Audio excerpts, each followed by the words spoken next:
Assalamu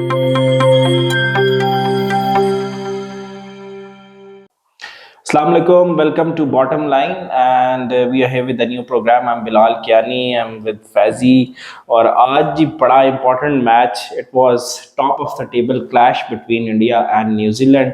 We all were expecting a very good match और अच्छा ही match हुआ है दोनों के दरमियान, पर at the end of the day India जो कि एक्सपेक्टेड था, ऐसा लगता था कि India would win this match और India top of the table ही रहेगा, वही नजर आया हमें। All in all it was a good match, but I think so कि न्यूजीलैंड उस तरह से परफॉर्म नहीं किया जिस तरह से मेरी एक्सपेक्टेशन थी। व्हाट डू यू से फैजी, कैसा मैच लगा? Like it was a close match but इतना क्लोज नहीं था, in the end it was pretty convincing and easy for India. New Zealand के लिए बिलाल दो चीजें थी। एक तो there captain was not playing today, Williamson तो आउट है, जाहिर है वाज अभी। Not playing. वो एक बड़ा इम्पैक्ट है, आपको पता है वो एक इम्पैक्ट प्लेयर है, और उसका टीम में होना, उसका कैप्टन होना, वो एक इम्पैक्ट है, वो आपको नजर आया। विलियमसन के अलावा Shami was a very surprise for them. I mean Shami came in, पांच विकेटें उसने ली हैं। अब आप देखें, अब बेंच स्ट्रेंथ के ऊपर आप बात कर लें, पांड्या गया, शामी रोज ही आया, कर रहे और होते हैं। शामी ने मैच विनिंग बॉलिंग की है। Fifer fifer it's not easy in pitches पे। तो I was expecting a better display from New Zealand. I thought that they will be like scoring 300 plus runs, और मेरे ख्याल में एक टाइम पे Faizi 300 was on the cards. On the वो cards, बस शमी का जो स्पेल है, शमी का स्पेल है, उससे पहले कुलदीप ने एक जो विकेट ले ली ना, उसके बाद फिर लेथम की विकेट वाज प्रीटी क्रूशियल। और फिर उसके बाद फिर एक लाइन लग गई। तो आई गेस 274 273 इंडियन की इतनी बड़ी बैटिंग लाइन आपके ऊपर ना, आप नहीं रोक इट वाजंट इनफ।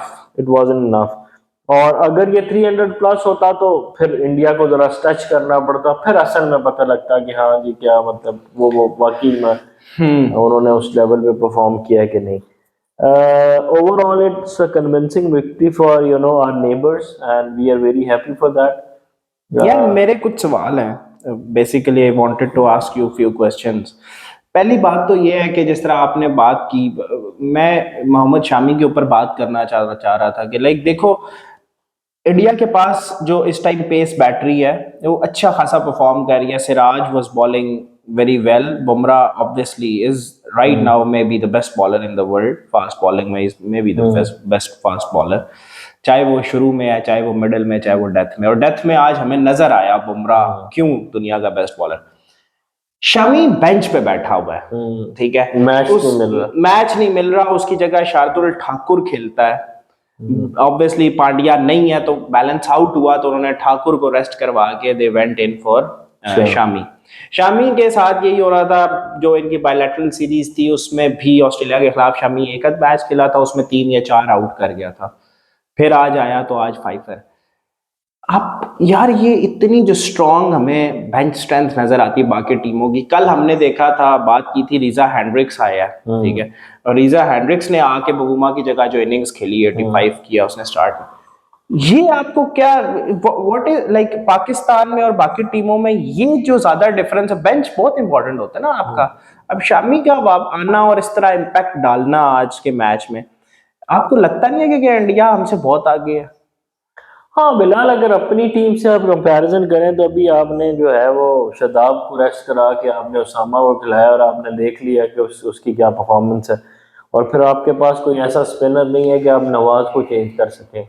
और फिर अगर आपने एक बैट्समैन अगर बिठाया है, फ़खर को बिठाया, तो ठीक है, अब्दुल्ला शफीक आया, लेकिन अगर आपको कोई और बैट्समैन बिठाना पड़े तो आपके पास चॉइस क्या है? अगर आपको एक फास्ट बॉलर बिठाना पड़े, ये जो भी बॉलर्स हैं, अगर बहुत ऑर्डिनरी परफॉर्म कर रहा है हसन अली और हारिस रऊफ, तो आपके पास चॉइस क्या? आप किस मोहम्मद वसीम को लेके आएंगे? मतलब you don't have any choice. जब इस तरह को कंपैरिजन करें तो we don't have any, as of now we don't have any comparison with Indian side, either is batting और बॉलिंग। हमारा जो किंग है और उनका जो किंग है, उसमें आपको साफ डिफरेंस नजर आ रहा है, ठीक है। हर मुश्किल मैच में कोहली खेलता है और आपको जिता के देता है। तुम्हारा किंग को तो इतना बड़ा प्लेटफॉर्म मिला था, he was enable to perform. So India की अभी साइड ऑन पेपर हमारा उनसे कोई कंपैरिजन नहीं है, अभी परफॉर्मेंस वाइज भी कोई कंपैरिजन नहीं है। अगर वर्ल्ड कप में देखें, ऑन पेपर ही नहीं, परफॉर्मेंस भी देख लें, कोई कंपैरिजन नहीं है। न्यूजीलैंड की साइड बहुत अच्छी है और आई was expecting something bigger from New Zealand जो कि नहीं है। हाँ, बॉलिंग में भी थोड़ा डिसअपॉइंट किया, स्पेशली जो लास्ट फेज था ना, लास्ट 6-7 आवर्स। लेकिन वही तो असल चीज है जो मैं देख रहा था मैच, और मैं सोच रहा था कि यार जब सिराज ओवर कर रहा है, सिराज की वो लेंथ देखो, उसकी वेरिएशंस देखो। इवन कमेंट्री में यही बात हो रही है कि वो कह रहे हैं यार Bumrah is such a phenomenal bowler के पिछले को 2-3 सालों में वो उसका लास्ट 10 आवर्स का इकोनॉमी रेट बता रहे थे फैजी, एंड मुझे यकीन नहीं हुआ, then I double checked it, 5 point something in the last 10 overs with economy. ये तो मेरा दिमाग में उड़ गया यार कि एक बंदा 5.5-6 रन के इकोनॉमी से आखिरी 10 ओवरों में बॉलिंग और कर रहा है इस डे एंड एज में। इस एज में जहाँ पे आपको बॉलर को अगर आखिरी 10-12 तो एक अच्छा ओवर है। हाँ, एक अच्छा ओवर समझा जाता है। तो यार ये क्लास है। ठीक है, आपने क्या, जो आपकी डेथ बॉलिंग तो आज तक यही नहीं पता कि आपका कौन जो है वो डेथ में बॉलिंग करेगा। शाहीन इज ऑलवेज लाइक, खैर आज हम पाकिस्तान को इसमें नहीं डिस्कस करेंगे, but it is all praise for the Indian team.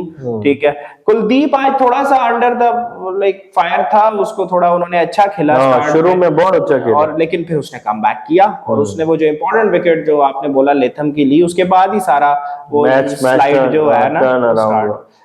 Shami ने फिर आके वो जो स्पेल किया, was bit too good for India की। अगर बैटिंग को, न्यूजीलैंड की अगर बैटिंग को देखें तो रविंद्रा ने ऑब्वियसली स्कोर किया और फिर मिचेल ने स्कोर किया। Mitchell was always like on the cards, he was always there. और रविंद्रा शुरू में फंस रहा था, आज उतनी फ्री फ्लोइंग इनिंग्स नहीं थी।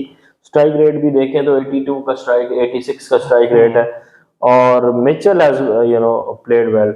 बाकी नीचे फिलिप्स ने 23 किया और नीचे तो मतलब उस तरह से बैटिंग अच्छी खासी थी, like at one stage they were like I for 340 easy 320 330, लेकिन वो फिर एक कोलैप्स कर गया, आखिर में कोलैप्स कर गया। इंडिया की साइड से अगर हम देखें तो शर्मा अगेन 46 जो है वो शर्मा ने किया।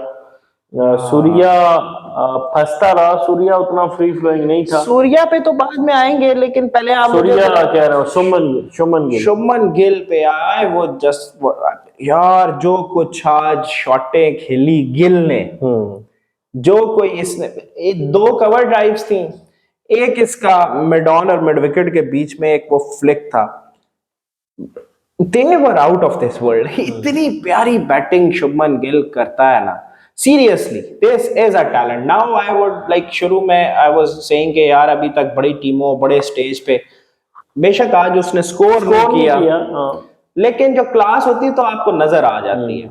शर्मा तो ऑब्वियसली, शर्मा को देखो ना, वो 46 में 4 छक्के हैं। ठीक है, शर्मा जी तो, शर्मे का लड़का तो मारते ही छक्के है, टक्के जोके ही हैं सारे।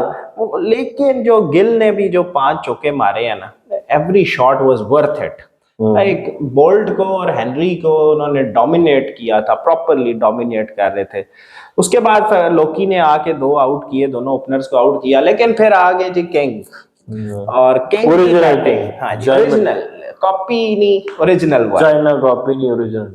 फिर जो किंग ने इनिंग्स खेली है, और वो मेरे ख्याल में कोहली साहब को तो जी चेज में आप कुछ भी पकड़ा दें, कोहली से अच्छा तो खैर चेजर है ही नहीं दुनिया में। He can chase anything may be, लेकिन पता नहीं, he can chase the cheetahs as well I guess. अभी तो जिस तरह की उसकी चेजिंग की वो है, आइगर वाज प्लेइंग गुड, उसने भी 33 किया। Rahul one of my favourites, and sky, Rahul और स्काई बहुत मेरे दोनों फेवरेट। स्काई बेचारा रन आउट हो गया, लेकिन अगेन फिर अब एक टाइम ऐसा था कि ये लास्ट रिकॉग्नाइज्ड बैट्समैन था जडेजा, ठीक है, ये आया और अभी पीछे तकरीबन 90 रन रहते थे, ठीक है, राउंड अबाउट 80-90 रन। फिर नीचे फिर आपको नजर आ रहा है शमी आज था, तो जाहिर है उन्होंने बैटिंग जो है वो 7वें पे खत्म हो रही थी उनकी, उस प्रेशर में आके जडेजा ने पार्टनरशिप की है कोहली के साथ और नॉट आउट गया। दिस इज प्रॉपर ऑलराउंडर, ये होता है ऑलराउंडर, जो आए मैच फंसा हुआ है आगे उसको मैच निकाल के दे और फिर वो एंड तक जो है वो नॉट आउट। फिर आपके पास है लॉर्ड नवाज, और फिर आपके पास लॉर्ड नवाज के बाद लॉर्ड शादाब भी है। So this is it I guess. I mean अगर बॉलिंग लाइन आप देखें तो वहां पे कोई इतनी कन्विंसिंग किसी की बॉलिंग नहीं है। All together 6 wicket. Santner was obviously too good. Santner हमेशा से बहुत अच्छा, वो बहुत classical proper left arm spinner, pace variations उसके, आज भी उसने बहुत तंग किया इंडिया को।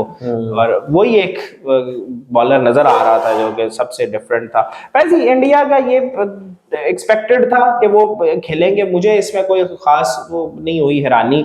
इंडिया ने अच्छा नहीं, परफॉर्म I was करना है। expecting something different because I thought कि न्यूजीलैंड would win ना, because जिस तरह की न्यूजीलैंड क्रिकेट खेल के आ रहा है और जिस तरह की इंडिया की वो थी, इंडिया को एक होम एडवांटेज था, लेकिन पांड्या का ना होना वो मेरे हिसाब से डिसएडवांटेज था उनको। और फिर शामी का आना, तो आई थॉट कि शामी उस तरह से, अगर शामी उतना लीथल ना होता, 350 330 40 स्कोर हुआ होता, तो things could have been different. So I guess congratulations to India and all the India का भाई रियल टेस्ट होगा सेमीफाइनल, फाइनल। ये टीम जो है, ये पिछले कितने अरसे से हम देख रहे हैं, ये बड़े आईसीसी इवेंट्स के सेमीफाइनल फाइनल तक जाती है। ये बड़े क्रंच मैच में क्रम्बल करते हैं। इंडिया का real test would be in the knockout. Jadeja का भी कोई इशू चल रहा है, वो he is not fully fit. Not fully fit. उसके अलावा किशन भी थोड़ा सा, वो भी किशन के भी चांसेस थे खेलने के, बट वो भी थोड़ा सा अनफिट हो गया। उसको कल कोई वो जो बी वगैरह नहीं, बी काट दिए उसको ड्यूरिंग द प्रैक्टिस, तो इस वजह से। लेकिन at the end of the day India is the team to beat जी। Right now India is the team to beat, and that is it from bottom line.